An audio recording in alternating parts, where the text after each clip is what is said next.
You'll notice when we read it, it doesn't say the word seizure, doesn't say the word epilepsy, and it doesn't say even the word emergency. And the reason that it doesn't have any of those words in there is that if someone sees your keychain, you don't necessarily want to have a chat with them about it. It's not necessarily, hey, you're a weirdo or you take care of a weirdo. Like there's no stigma that we want. What happens when you or somebody that you care about has a seizure in public? This is a nightmare for heaps of us, especially if it's a generalized seizure where you lose full consciousness, you can experience incontinence, are more likely to injure yourself, you may experience status epilepticus and potentially even worse. So today, on a positive note, we have a cool epileptologist, researcher, and secretly an engineer too, all in one, Daniel Goldenholz, who has invented these cool products that are little, they're informative, subtle unless you desire the opposite, and potentially life-saving. And they can be printed locally. If you haven't done so already, please do like and comment on this episode and subscribe to our channel so that we can get lots more people around the world learning facts about the epilepsies. So my name is Daniel Goldenholz. I am an epileptologist at Harvard Beth Israel Deaconess Medical Center.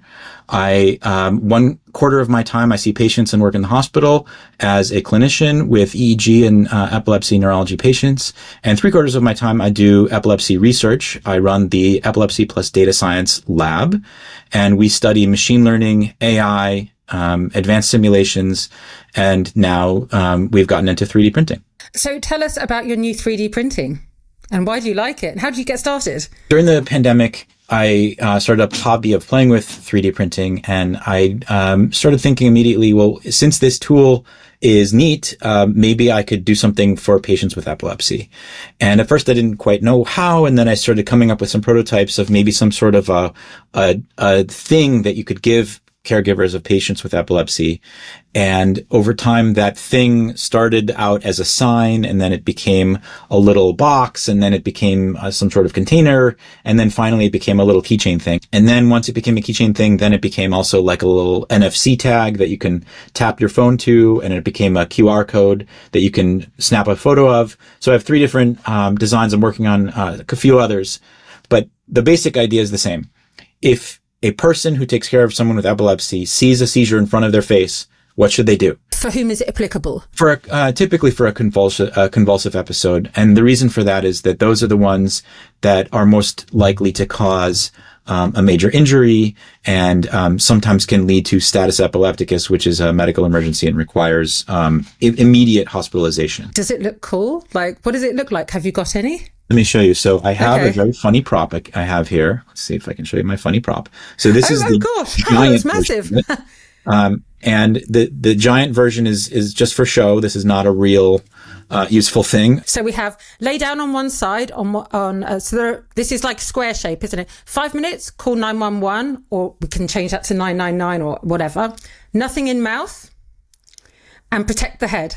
These are the 4 messages that are distilled down from the Epilepsy Foundation's handout, which, sure, we can give a piece of paper to people in clinic, but that paper gets put in a shelf somewhere, and it's not there when a person is having a seizure. The idea is to have something with you. So that's the big thing that's easy to read. This is the keychain on my actual keys, and I've been wearing this thing for many months. And the reason that I do that is to make sure that it doesn't break. So I know that it's strong and sturdy, and also the text can't rub off because of the way it's 3D printed.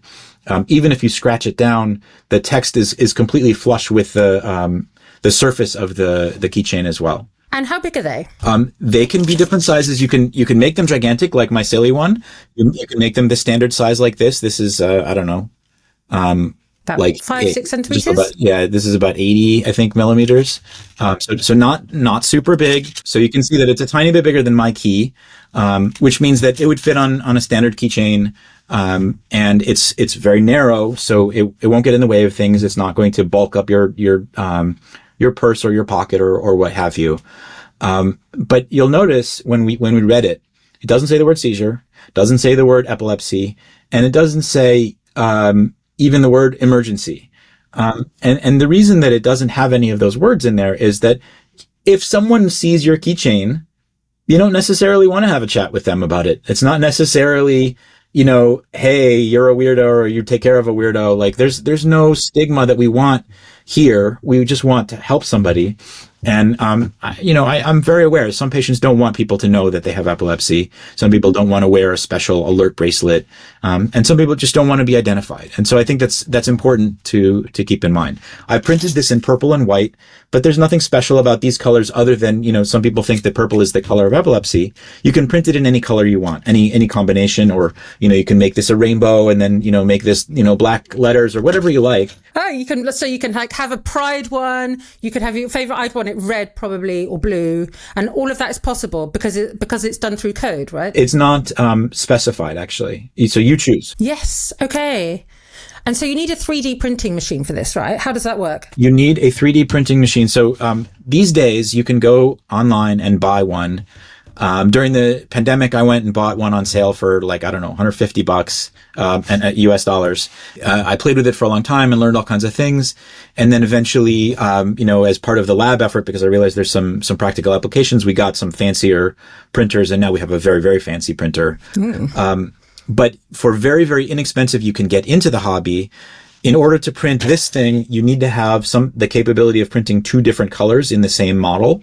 And that requires one step above the basic printers. These days, you can spend $400 US dollars or more and get that capability. Okay, so it's some still, fancy thing. It is affordable to many, but not everybody. So I've already been speaking to people about this, and I was talking to a fabulous chap in Kenya the other day and said, do you have access to one of these machines? And he's like, my mate's got one.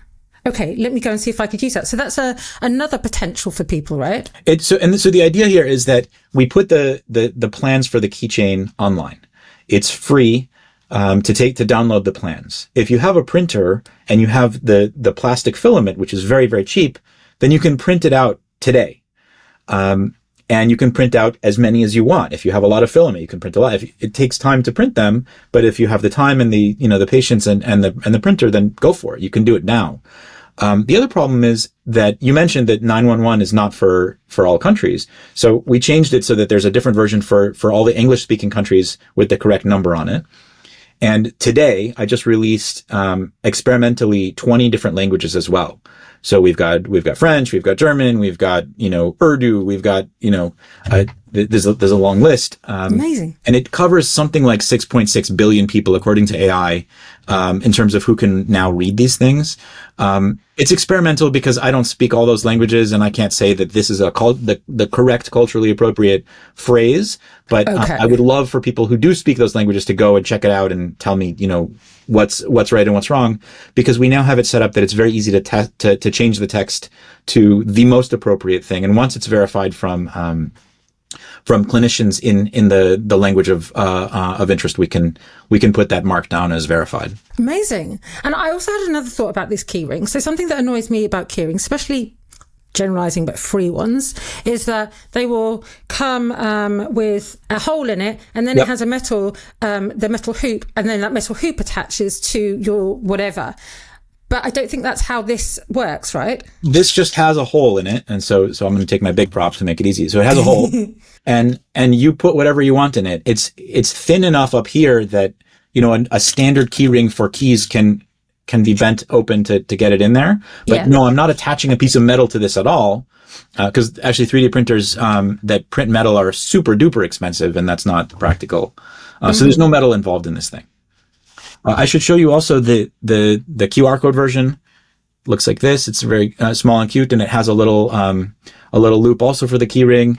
This is the NFC one. And so this one I put up to my phone and I hold it, and then I don't know if you heard it, but it just beeped, and that beep will take me to a website which says the 4 phrases that we just discussed, and it knows what country I'm in, so it'll say the correct country code for the 911. The same website from the QR code. Could we not get a QR code of our own and combine that with the code required for your keyring? That sounds like an excellent addition. And I had a great conversation with a colleague who said that it would be good to have a unique domain name for this project, SafeSteps. It's emergency SafeSteps. .com. And if we had that, then we could do exactly what you said, which is not only give you the quick emergency thing, but also maybe some customized stuff that would be unique to you. But when we first spoke about this, you were saying how you're really open to individualization for things like this, and how people can use different colors if they want. I originally was printing the keychain in black and white because that's maximum contrast. It's the easiest to read. But I was quickly told, no, don't you know that purple is the color of epilepsy? And I said, okay, fine. And I printed in purple. And I went to a particular patient who said, oh, well, my wife would want it in red and, whatever. And then I realized this is going to be whatever people want. So I'm going to print purple ones because, it's recognizable to people in the epilepsy community as epilepsy related. However, the plans don't specify the color. You choose what colors you like. And as I said, you can make multiple colors throughout your print however you want. The key point is that it should be readable. I'm just thinking of people who are very sensitive to touch. I'm not overly sensitive, but I hate a certain slimy, soft feeling. Is it possible to have the touch we like? That's an interesting thing. So I actually call this model is the SafeSteps T for tactile, and it's, if you can see very subtly, that the letters do actually raise a little bit above the flat surface. And I'm a little bit one of these weird people that really like certain surfaces and really don't like others. So I know what you're talking about. And in my pocket, I sometimes might just feel this thing, and it feels nice on the, for me, it's because it's not smooth and slimy. It's got little bumps and stuff like that. So you can, it's not like reading Braille, but you can kind of feel the letters as you go along. And maybe that's interesting for the person that likes to fidget a little bit. But if that's the opposite, if you hate that, then maybe you don't want the tactile version. There is a version of this that prints one of the surfaces completely flush with the body of the print, so that it's completely flat, and maybe that's more comfortable for you. And you can easily modify the code so that it would make all four sides flat and flush. And obviously this one has no bumpy surfaces at all. It's all smooth, including the front surface. And this one is, I don't know, depends on your printer how smooth it'll be, but it's smooth-ish. So the answer is yes, but it might require a little bit of work. And I was just thinking of asking you, how long do you reckon they last? But I expect that could be defined by how much you play with it and how much you throw it around. These are supposed to last a long time. So plastic, as you know, is going to outlast us for thousands of years, which is scary. This particular type of plastic is called PETG. It is a recyclable type of plastic. So it's not supposed to last for millions of years. It's supposed to be recycled when you're finished with it. But it does have the property that it stays in its shape for a long time. And this particular plastic is heat stable. So if you put it in your car and you leave the window closed and it's a very hot day, it doesn't melt. And as I said, if you scratch down the text, it doesn't get destroyed, unlike things that just have like something kind of written on it. This is actually embossed into it, if you will. And so it's a little bit of a different way. I've been carrying these keys around since September. So I don't think that they get damaged in any significant way. I think that they're pretty robust. And if any companies or organizations are interested in using this or creating them for people, because what do you think about that idea? That I very much want that. I want everybody that knows anybody with epilepsy to give a copy of one of these things to the person that takes care of that person. And how can they do that? So like you said, if you know somebody who's got a 3D printer, right now they can go and print it. They don't need my permission. There's, the license on there says basically like, if you change it, just mention me. That's it. So you can use it. You can use it commercially. You can use it for research. You can use it for fun. So print them out. If we're talking about an organization and a lot of people, then it might actually make sense to take the 3D designs and give it to a professional injection molding company that will print them out for super cheap per unit, and they'll print out, 10,000 of them. And I'm very open to partnering with any organization that wants to do that to help make that happen quickly. There's no money in this for me. I don't get anything out of this other than knowing that we're trying to help people. So, yes. Please. Thank you to Daniel for telling us about his cool, new, simple invention which can help people who experience generalized seizures. Check out more about Danielle at the website torierobinson.com, where you can access this podcast, the video, the transcription, and of course Danielle's cool SafeSteps website, where you can download code for free to create the products mentioned. And if you're new and you haven't done so already, please do like and comment on this episode and subscribe to our channel so that we can get lots more people around the world learning facts about the epilepsies. And see you next week.